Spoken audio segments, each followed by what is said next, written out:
மந்த்ராலயம் மாஞ்சாலம்மன் ஆலயத்திலிருந்து 5 நிமிட நடைப்பயண தூரத்தில் அமைந்துள்ளது ஸ்ரீ வெங்கடேச பெருமாள் ஆலயம். திருமலை வாசனான ஸ்ரீ வெங்கடேச பெருமாளின் அருளாசியினால் திரு திம்மண்ணப்பட்டருக்கும் திருமதி கோபிகாம்பாளுக்கும் 3வது குழந்தையாக அவதரித்தார் நம் குருராஜர்.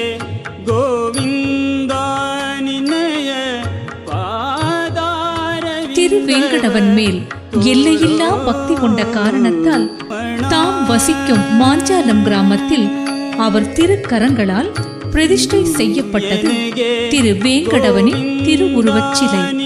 நம் குருராஜர் இந்த ஆலயத்திற்கு அனுதினமும் தவறாமல் தரிசனம் செய்திருக்கிறார். முகுந்தா இந்தீர ரமணா இன்னும் எனகே